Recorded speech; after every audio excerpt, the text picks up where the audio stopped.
Hi guys, ayan, nasa biyahe kami ngayon kasi maliligo kami sa ilog, ayan. Dahil birthday ng aking bayaw, ayan, yan yung katabi ko, na may nakasombrero. At siya yung may birthday at naisipan nilang maligo kami sa ilog, ayan, dito sa Bulacan. Actually,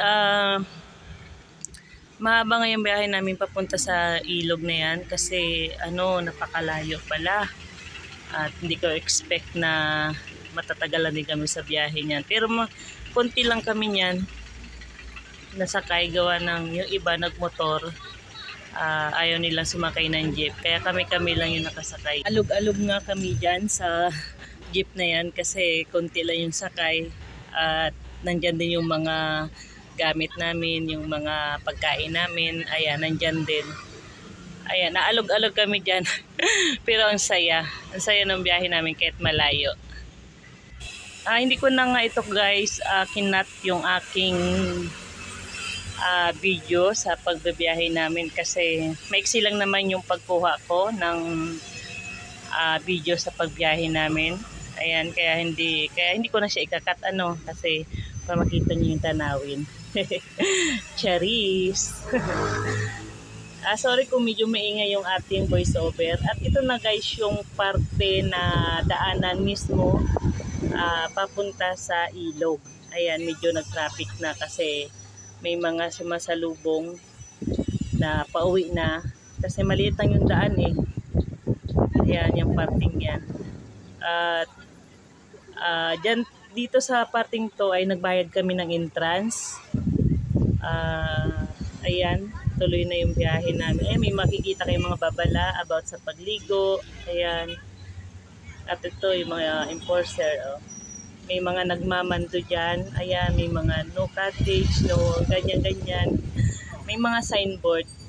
Ayan, ito na yung party ng ilog na dinaanan namin. At namili kami dito guys ng ilog kung saan kami maliligo. Ayan.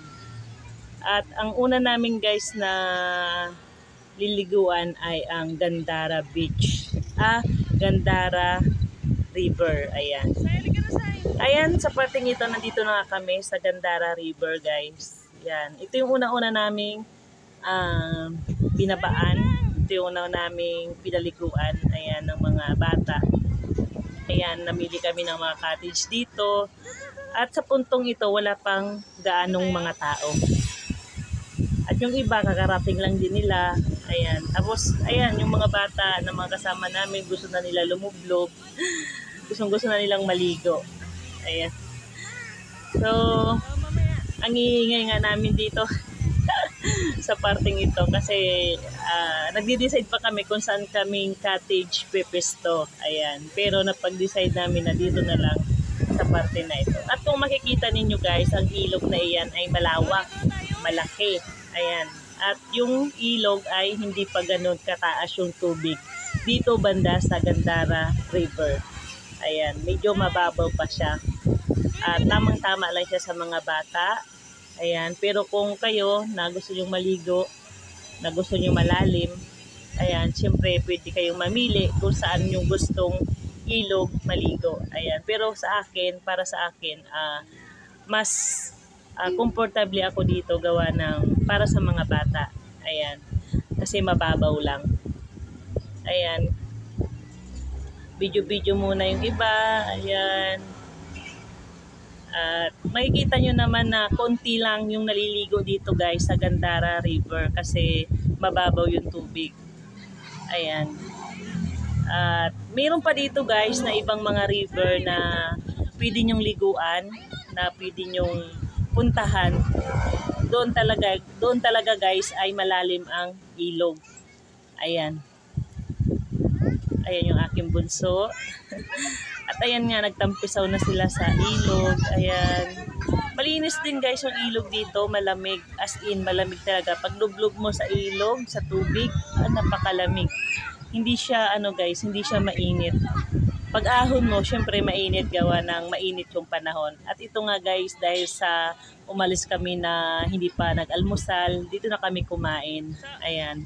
Kakain muna kami bago kami magtampisaw sa ilog. Ayan. Pero yung mga bata, naligo na talaga kasi gustong-gusto na nila maligo. Ayan. Syempre, bantayan din namin para safe sila. At ayan yung aking bunso at si kuya at yung pinsan niya. Ayan, naglalaro sila sa tubig. Ayan, tuwang-tuwa yung mga yan kasi nakagala sila.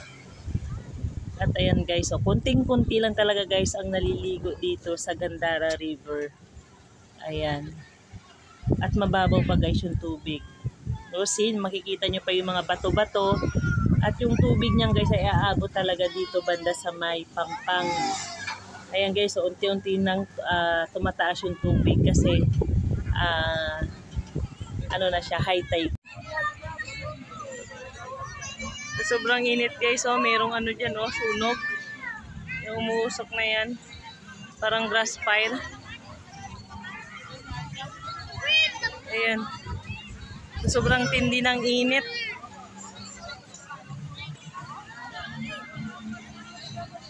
Nandito kami sa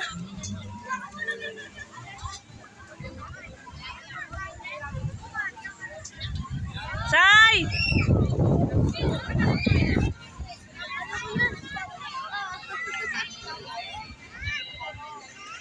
Ayan o, may umuusok o.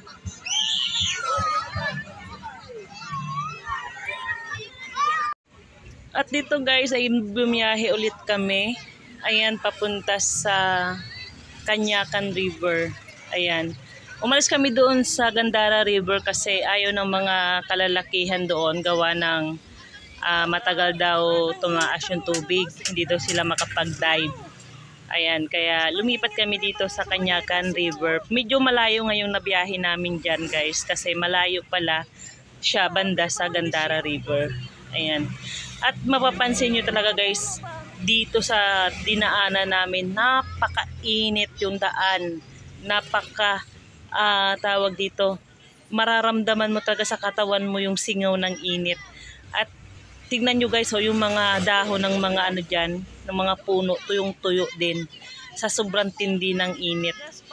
Tapos yung gilid guys ng bundok na yan ay sobrang init yung kanyang singaw guys. Grabe talaga. First time kong makadaan sa ganitong lugar na napakainit. Ayan. At dito guys ay na-traffic nga kami dito gawa nga ng merong nirescue sila dyan gawa ng may sumama ang pakiramdam. Maliligo din sila sa ilog. See guys, tingnan nyo itong daan na ito. Ito guys, malalim na yan dyan. Iba rin yung pangalan ng river na yan guys. Ayan. Pero hindi kami dyan pupunta. At sa bandang unahan pa yung Canyacan River. Mapapansin nyo guys, malalim na talaga dyan sa parte na yan. Ayan guys, oh. Marami din naliligo dyan guys. Ayan, makikita nyo guys, oh. May mga life jacket sila kasi mas malalim yan dyan guys.